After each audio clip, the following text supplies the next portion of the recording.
You're listening to episode 295 of The Secular Buddhist.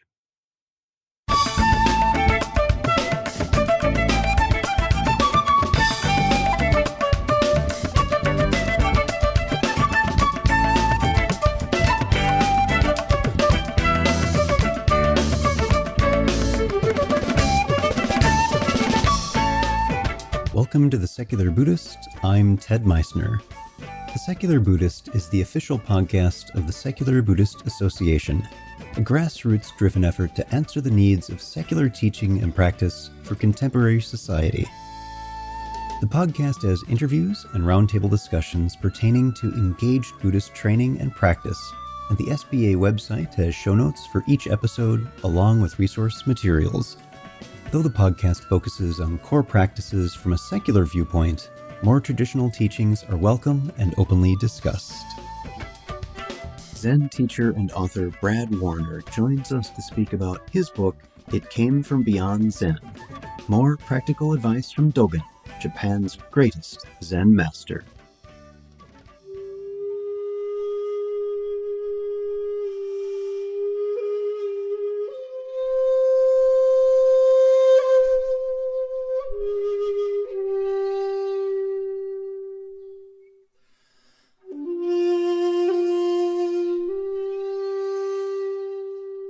I'd like to mention that this podcast and the supporting website, discussion forums, our live online practice circle, and other services provided by the Secular Buddhist Association are supported by you.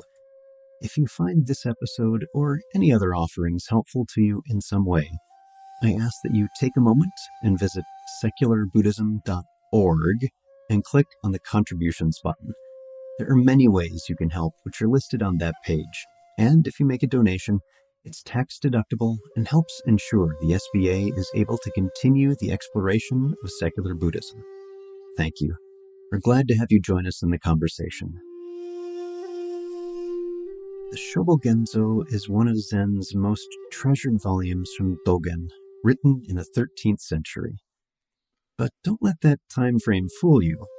Wisdom from the Shobogenzo applies to us today, especially with the contemporary, irreverent, and pragmatic analysis of today's guest. While playing hardcore punk in the early 80s, Brad Warner became involved in Zen Buddhism. He made it to Japan in 1993, where he began studying the philosophy with an iconoclastic rebel Zen master named Gudo Nishijima. After a few years, Nishijima decided to make Brad his successor as a teacher of Zen.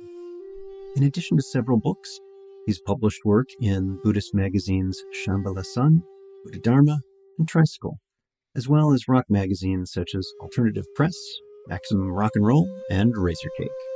So sit back, relax, and have a nice Beyond tea. Our guest today, returning to the podcast, is Brad Warner. Brad, welcome back. Hi, thanks for having me. Glad to have you here. So let's catch up a little bit. It's been a year or two since we last spoke. How have you been? What's been going on? Well, I've been all right. I've been writing books and traveling a lot. I did, if it's been 2 years, I've done 2 tours of Europe. And if it's been one, I've done one. I go there every year and speak around usually Germany, Finland, England, sometimes the Netherlands. I didn't go this year. So I'm just doing what I do. Anything interesting or unusual crop up this time? Nothing I can think of. It's just the kind of normal thing. I run retreats. People say, like, my next door neighbor, I kind of have her look after my apartment, and she goes, "Oh, you're going to Europe?" And I'm like, "Yeah, well, I'm going to see a wall in England and a wall in Finland and a wall in Germany." It's not really like traveling for tourism and fun the way normal people do. Yeah. Yeah, I refresh that understanding with my wife now and then. If I say I'm going on a retreat somewhere, like, "Oh, we can make it a couple." No, you don't understand, honey. Yeah. It's not like that. Let's talk about the new book. It Came From Beyond Zen. There are 2 different aspects of the title I want to talk about. First is the main title. Tell us a little bit about that, how you chose it for those who are not familiar with B movies. Oh, yeah. Well, that aspect. I mean, there's a lot of old science fiction movies. It came from it came from beneath the sea. It came from outer space. The thing from beyond space, I think, is another one. Then there's just It, that Stephen King, the novel and film. I guess they're remaking that one. Yeah.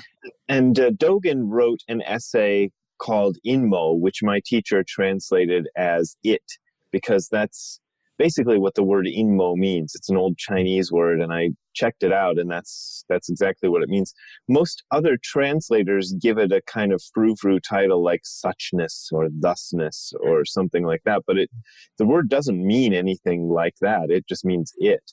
And he uses this sort of nebulous word deliberately to talk about the unnamable something that is the basis for life, the universe, and everything. He talks about, and I wrote a whole book kind of based off of this called There Is No God and He Is Always With You, in which I was arguing that maybe the word God is not such a bad word to use in Buddhist context. The general standard, Wikipedia type understanding of Buddhism is that it's a religion without God.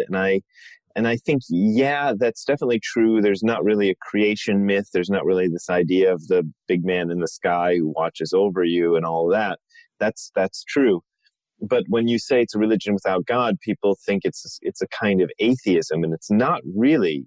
My first teacher used to call it non-theism as opposed to atheism, because it doesn't really address or try to describe God, but it doesn't ever deny the possible existence of something that is bigger than all of us and is intelligent and contains all of us within it. And that's what Dogen is talking about in this essay, and I think it's a real interesting one. And then the second part, title-wise, is a subtitle about this, is more practical advice from Dogen, Japan's greatest Zen master. And I want to explore a little bit that concept of practical, because I find Zen to be very practical, as you do, but with obtuse koan practice, what's the sound of one hand clapping, for example, is the public phase of Zen. That could be a little confusing to non-Zen folks. So I'm wondering if you could say a little bit about how you find Zen to be practical. Well, the whole reason I got into it was the practicality of it. I was introduced to it I took a class at Kent State University called Zen Buddhism, and I didn't expect anything from this class. I just expected, like an easy grade or something. I was interested in this sort of philosophical stuff and this Eastern religion stuff. But it really blew my mind, because it was very, very practical and very, very straightforward. And that, the version of Zen that I practice doesn't do the koans, at least not in that way of sitting and trying to solve them, So I wasn't really concerned about that. I just liked the fact that there was this practice, this Zazen practice you could do, and it was very straightforward and in a lot of ways easy. People kind of, I don't know, maybe even I'm guilty of this, overselling the difficulty of it, because you don't want people to think, oh, I'm just going to go in there and it's going to be all roses and puppy dogs and things forever. It does have a difficult aspect, but just learning how to do it is real easy. 5 minutes, I can explain how to do the practice, and then you're off. You don't need another lesson, for that. But you got to keep doing it to really understand what it's about. You don't just do it once, have some experience, and then it's great. You kind of keep doing it. And I just thought that made a lot of sense. You got to do something. People who expect things to be kind of handed to them without any input nothing works that way. Like nothing works that way. But there's a lot of people who get sold on what I would think of as really bad religious ideas, in which something is going to be handed to them. They're going to get this great revelation from the guy who's got the great revelation, is going to give it to him. Of course there's a price, but I thought this was something I could do that made perfect sense. I don't know. Yeah, it's interesting, this idea of the concept, a particular tradition or practice or something being a magical pachinko machine that if you do this one thing, then everything's going to go your way and you'll be enlightened and everything's awesome. Yeah. And that's not how it works. Yeah, it doesn't. I mean, and nothing works that way. A diet doesn't work that way. An exercise plan doesn't work that way. This is real practical, and there's no magical aspect to it. It's not. See, I never liked religions where you had to kind of convince God to like you. That's one of the things that I always had trouble with, because God seems to be like the worst girlfriend in the world, in a lot of ways, because you never know what God is thinking, and all kinds of people tell you different things you have to do to make God like you. And they're often completely contradictory. And there was every time I'd hear one of them, and I did look into several of them, none of them was any more convincing than any of the others, and this kind of eliminates the whole idea of making God, pleasing God. You just have to kind of do something yourself and break down your own barriers to that something that you're trying to access, I suppose. Yeah. Because if you get to be friends with God, your team's always going to win. Everything will be great. One of the things I wanted to add on there is worst girlfriend or boyfriend. Yeah. Having been on the bad side of that myself, but also this interesting idea that you brought up on in your own experience, that you checked out different religions and they're saying conflicting things, and there wasn't one way to know, oh, this one's the right one. I find myself in these discussions online. You and I have been on a couple of them too, where there's the concept of, ours is right. Buddhism is right. And I was going to ask about that. Okay, so if you're making a particular kind of assertion, not one that we can observe, one that's a personal experience, not to invalidate that because it is your personal experience, but how is that convincing to someone from the outside? Yeah. And if Buddhism is only for Buddhists, haven't we kind of missed the boat on that? Well, there is thoughts on it. Yeah, there is that. I mean, the one thing I've realized is that there's no point in trying to convince anybody, but I can understand that. The way sort of human psychology seems to work from my amateur point of view is that if you want to believe something that's difficult to believe, the more people who also believe that thing, the easier it is for you to believe it. So it's good to kind of surround yourself with a bunch of people who believe the same weird thing that you do, whatever that happens to be. The thing I like about Zen is that there's, at least the teachers I've studied with didn't worry about that at all. They're just kind of like, this makes sense to me, and I tried it and it worked. And if you want to try it, here it is. And if you don't want to try it, that's fine. I'm going to keep doing it. And that's kind of my point of view, because I don't see any merit in trying to convince a crowd so that I'll be surrounded by people who believe the same thing I do, and then I can believe it more. That seems like shaky ground to me. Like, I'm always going to be slightly unconvinced. And I suspect that everybody who's a member of one of those sort of religions is always slightly unconvinced. They're always kind of going, but they got the team around them who says, yeah, it's just like this. And then they can go, yeah, it's just like this. And we'll kill you if you don't believe it, which to me is not a great motivator. For believing something. I mean, it might be a great motivator for saying you believe something. For compliance, not for belief. Yeah, if somebody says if you don't, say, I don't know, Jesus is your Lord and Savior, I'll kill you. I'll probably say Jesus is my Lord and Savior, but I won't mean it, And so I don't see why people even bother with that tactic. Yeah, if you have to force the word truth with the capital T and simply assert it, so there's kind of a problem there. I always hesitate on those as well. So let's dig into the book a little bit itself. There are a couple of chapters that I want to chat about with you. One is Dogen's essay about life and death. And for those who have the book and you're following along, it's chapter 10. not busy being born is busy dying. Yeah, I thought that was I don't know, my editor liked that reference, but it's an old Bob Dylan song, and I thought, oh, nobody's going to get that. I mean, that's even before my time, so and I'm So old. let's talk about this chapter. You don't say you're old because you and I are the same age. We're not old. We are We're vintage. vintage. Yeah, that's a good word. I'm going with that one. Thanks. So what does Dogen say about life and death? What was most interesting for you, just in general, on Dogen's views on this topic? Well, I just think he's real practical. He says when you're alive, and be glad for that and enjoy that as much as you can. And you don't worry so much about, for example, what happens after you die. Let that take care of itself.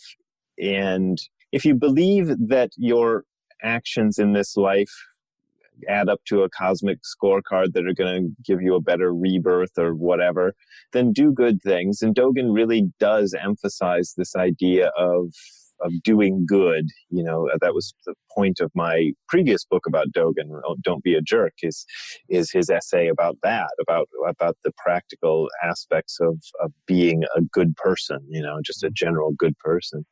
I was just watching last night. I had trouble sleeping, and I was actually trying to study up on the Tibetan Book of the Dead for another writing project I'm working on. And I thought, and I was having a hell of a time reading the book, the Tibetan Book of the Dead. And I thought, well, I wonder if there's a YouTube video. And I found this documentary of some sort narrated by Leonard Cohen about the Tibetan Book of the Dead.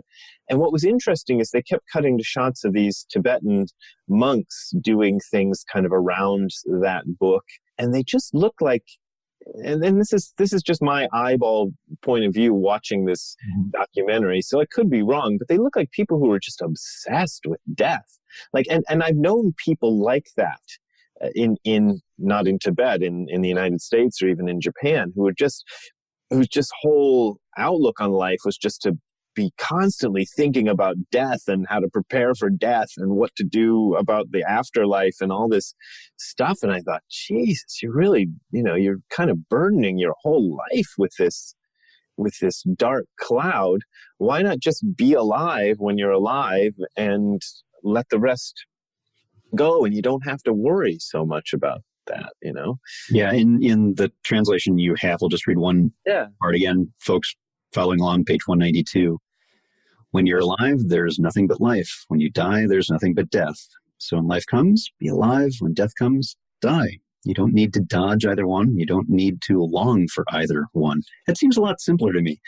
Yeah, and it seems better, because I probably have, I probably could go that direction of being the death-obsessed guy, because I know when I was a teenager, that was a big thing, I think a lot of teens go through that. That's why the Doors are so popular even now, because all their songs are about death, and their singer died when he was 27, so it makes a great one to get obsessed with. Although I never really got into the Doors. But they're still popular, even though the guy died in 1971 or something.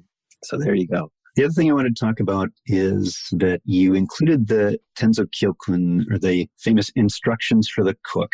Right. Which is one of my favorite pieces.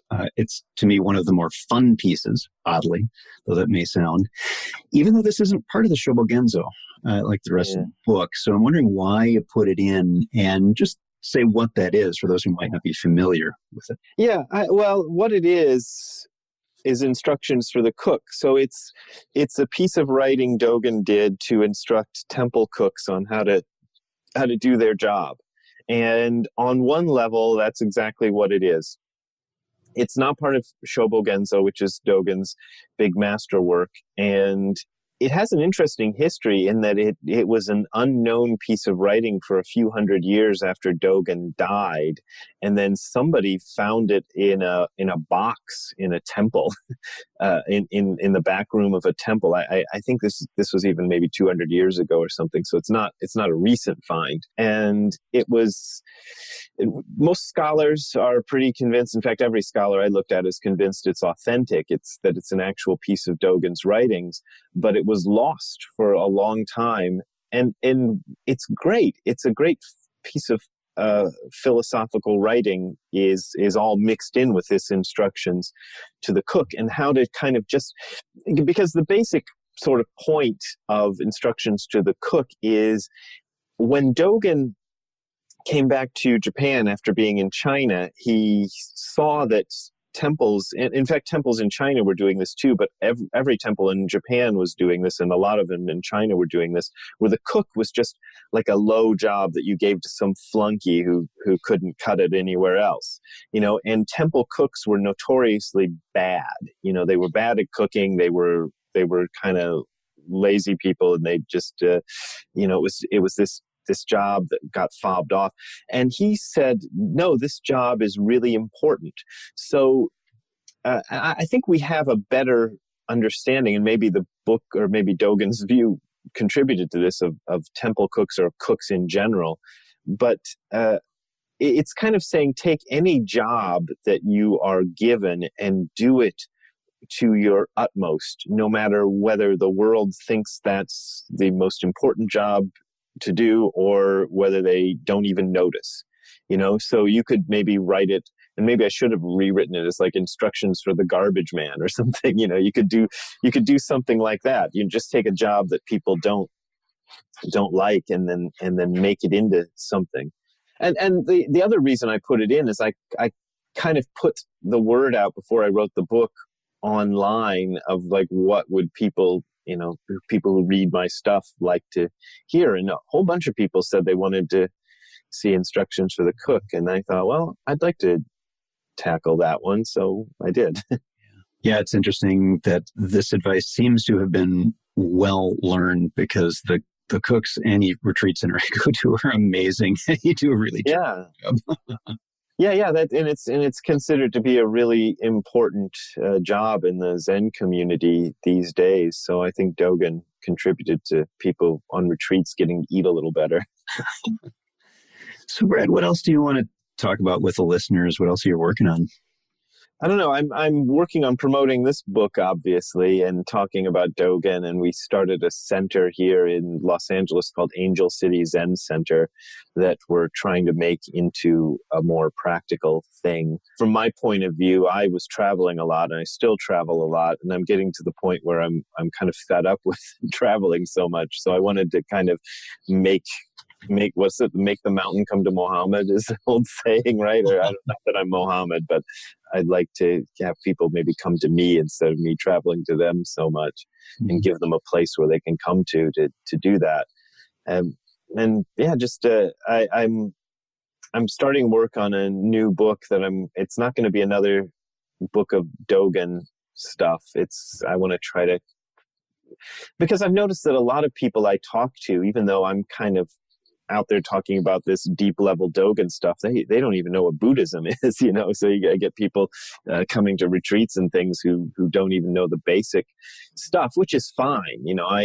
I'm really happy to have people come who are like that, because I don't really think you need to know that, but I think a lot of people want to know that. So I'm going to try to put out a book that kind of gets into the real basic stuff, the real first level stuff, and maybe make that into something that's worth reading.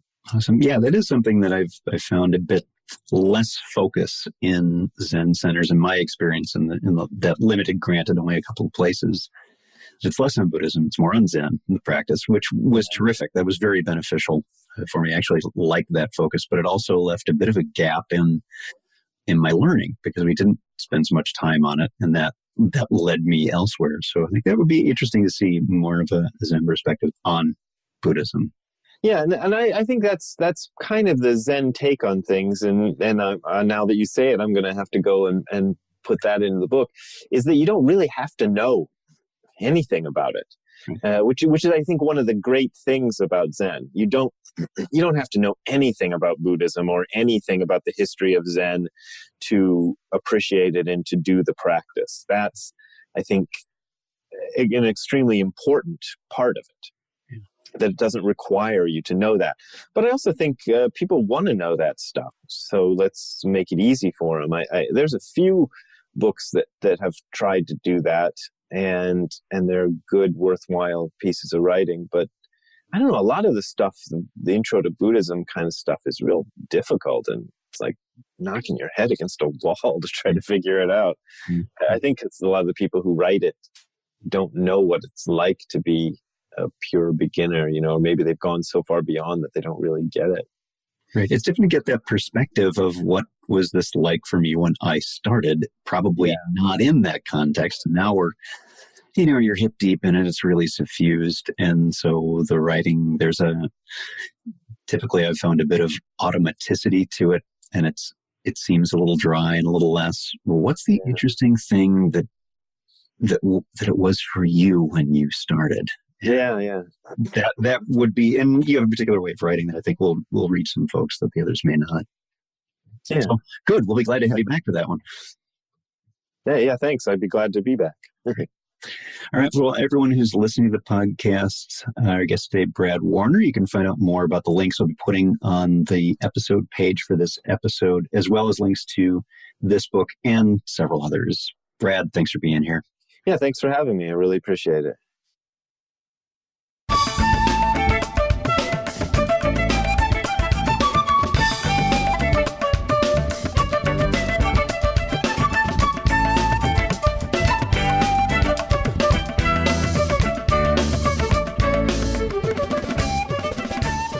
Thanks for listening. If you'd like to hear more about something you've heard in today's podcast, please come visit the SBA website at secularbuddhism.org, and you'll find an entire webpage devoted to this and every episode. Discussion about this episode can be found on the episode page itself, along with show notes. Sound editing, mixing, and mastering provided by the generosity of Anthony Dominello of StructureFromSound.com. The music for The Secular Buddhist is used by permission from John Kaizen Neptune's CD, Steps in Time. Additional music is provided courtesy of Monty Levinson of Taihei Shakuhachi and Rodrigo Rodriguez. Their websites are linked on the SBA site on the About Podcast Music page. Until next time, remember, every moment you have a choice. Make it the best you can. See you next time on The Secular Buddhist.